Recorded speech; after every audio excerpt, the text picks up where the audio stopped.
जय हिंद दोस्तों, बहुत बहुत स्वागत है। आईटीआर का सीजन स्टार्ट हो चुका है। आपको अपनी इनकम के हिसाब से आपका आईटीआर का फॉर्म भरना होता है। जैसे ही आपका साल खत्म हो जाता है, सरकार बोलती है कि हमें आप बताओ कि आपने कितनी इनकम कमाई है, कितना आपका टैक्स बनता है। तो करेक्ट और एग्जैक्ट आईटीआर का फॉर्म भरेंगे तो दोस्तों आपकी आईटीआर अच्छे से प्रोसेस हो जाएगी, आपका रिफंड आने वाला है वो आ जाएगा और आपको किसी भी तरह का नोटिस इन फ्यूचर में नहीं आएगा। तो फाइनेंशियल ईयर 25-26 जो आपका अभी साल खत्म हुआ है, जिसका असेसमेंट ईयर 26-27 उसके ऊपर लिखा आएगा, उसकी किस तरह की इनकम होने पर कौन सा आईटीआर का फॉर्म भरना है। दोस्तों जो टैक्स आप लोगों को देना होता है वो आपको देना होता है इनकम के हिसाब से कि मेरी ये इनकम है तो मुझे इतना टैक्स देना है, ये इनकम है तो ये टैक्स देना है। अलग अलग साल का अलग अलग होगा। 25-26 का अलग रूल थे, 24-25 के अलग रूल थे, 23-24 के अलग रूल थे। अलग अलग पैन कार्ड है। घर में 4 जने हैं तो चारों की अलग अलग इनकम का अलग अलग लिमिट होगी और आपकी नेचर के हिसाब से होगा, आपके रेजिडेंशियल स्टेटस के हिसाब से होगा। Income tax act, income tax bill जो हर साल चेंज होता रहता है दोस्तों, उनके हिसाब से आपको टैक्स देना पड़ता है। जो आईटीआर के फॉर्म्स होते हैं उसमें आपको चल करके डिस्क्लोज करना पड़ता है कि मेरा इतना टैक्स है, मेरी इतनी आईटीआर है। तो आईटीआर के फॉर्म कौन से होने चाहिए? एक व्यक्ति 5 तरह की इनकम कमा सकता है। सैलरी की इनकम जिसके अंदर पेंशन भी आ जाती है, हाउस प्रॉपर्टी, मकान, दुकान, फ्लैट का किराया आ जाता है। कैपिटल गेन, आपने म्यूचुअल फंड बेचा, शेयर बेचा या किसी भी तरह की कोई प्रॉपर्टी बेची। Sale, service, manufacturing, intraday, F&O, PGBP में आ जाता है। जो ऊपर चारों में नहीं आया, सेविंग का ब्याज, एफडी का ब्याज, part time income, income from other source में आ जाती है। तो इसके अलावा दोस्तों एक व्यक्ति 3 तरह की नेचर ऑफ इनकम कमा सकता है। ये देखिए, नॉर्मल रेट की इनकम पर दोस्तों नॉर्मल ही टैक्स लगता है। यहाँ पर 12 लाख तक माफ है, आईटीआर 1 वगैरह भरी जा सकती है। स्पेशल रेट की इनकम पर स्पेशल टैक्स लगता है,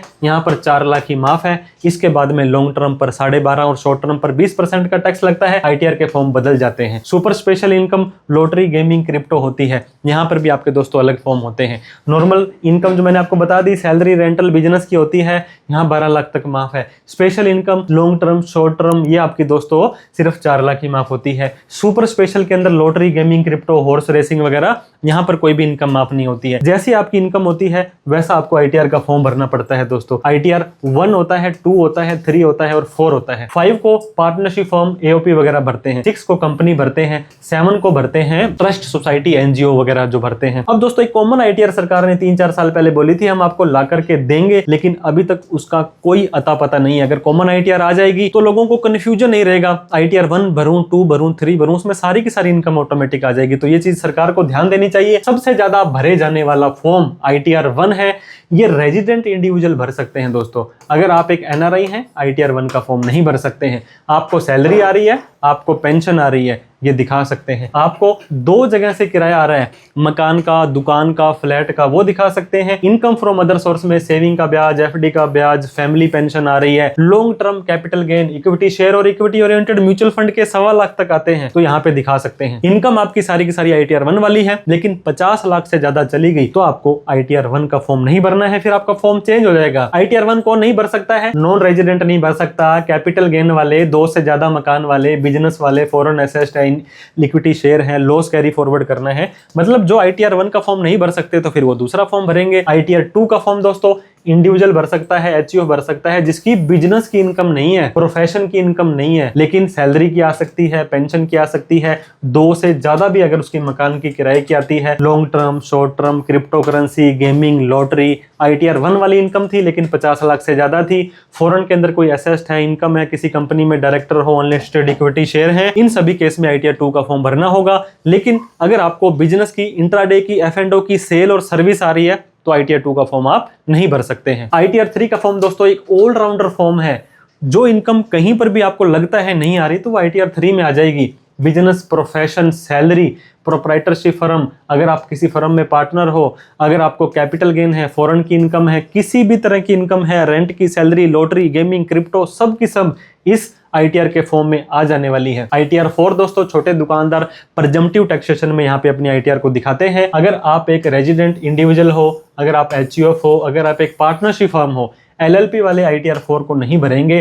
प्रिजम्पटिव टैक्सेशन में आप अपनी इनकम सेक्शन 44 एडी में कैश सेल का कम से कम 8%, ऑनलाइन सेल का कम से कम 6% नेट प्रॉफिट दिखाते हो। 44 एडीए के अंदर आप अपनी सर्विस रिसीट का 50% नेट प्रॉफिट दिखाते हो। 44 एई में ट्रांसपोर्टर है, सैलरी, हाउस प्रॉपर्टी या 50 लाख से कम की इनकम है, आपको 2 मकान तक का किराया आता है, लॉन्ग टर्म कैपिटल गेन आती है, 1.25 लाख रुपए तक ITR 4 का फॉर्म भर सकते हो। पार्टनरशिप फर्म अगर आप हो, अगर आप एक LLP हो, AOP हो, BI हो, कोऑपरेटिव सोसाइटी हो, ट्रस्ट हो जो ATG वगैरह की छूट नहीं ले रहे हो, ITR 5 का फॉर्म भर सकते हो। आप ITR 6 दोस्तों, अगर आप एक कंपनी हो, public limited, private limited, OPC company, और जो आपकी सेक्शन 8 की कंपनी है वो छूट नहीं दे रही ATG 12A की, वो यहाँ पर आ जाएगा। 7 के अंदर दोस्तों चैरिटेबल, रिलीजियस, आपके सेक्शन, पॉलिटिकल पार्टी, आपके एजुकेशनल, मेडिकल इंस्टीट्यूट्स वगैरह सब आ जाते हैं। तो आपकी ITR 1 जो होती है यूजुअली सैलरी वाले, 2 कैपिटल गेन एग्रीकल्चर इनकम वाले भी ITR 2 भरेंगे, 3 बिजनेस वाले, 4 प्रजम्पटी वाले, फर्म LLP AOP वाले, 6 कंपनी वाले, 7 ट्रस्ट सोसाइटी NGO वाले। इनकम टैक्स एक्ट 2025 पर हमने आप लोगों के लिए बहुत प्यारा सा कोर्स बनाया है जो CA-sumisharma.com, या आप हमारी प्ले स्टोर पर ऐप डाउनलोड करेंगे CA सुमी शर्मा, तो वहां पे जरूर चेक कर लें। आप जून और जुलाई में एक बार AIS, TIS और 26 से जरूर चेक कर लें दोस्तों। प्रॉपर ITR भरें, आपके पर्सनल CA जरूर होने चाहिए, ऐसा कोई केस नहीं है। तो आप हमें कभी भी कॉल, मैसेज, व्हाट्सएप करें, गलत ITR भरने की बजाय किसी प्रोफेशनल से हेल्प ले लें ताकि आपका रिफंड वगैरह भी आ जाए, आपको किसी तरह का कोई नोटिस भी ना आए। फिर भी आप जानना चाहते हैं कि सर मेरी ये इनकम है, मुझे कौन सा ITR का फॉर्म भरना चाहिए, कमेंट करके पूछें। वीडियो अच्छी लगी हो तो लाइक करें, अभी तक हमें सब्सक्राइब नहीं किया तो सब्सक्राइब करके इस वीडियो को उन सभी लोगों में शेयर जरूर कर दें जो ITR तो इनकम तो कमा रहे हैं लेकिन उन्हें पता नहीं है कि कौन सा ITR का फॉर्म उनके ऊपर लागू होता है। तो thank you so much for watching this video. जय हिंद, जय भारत।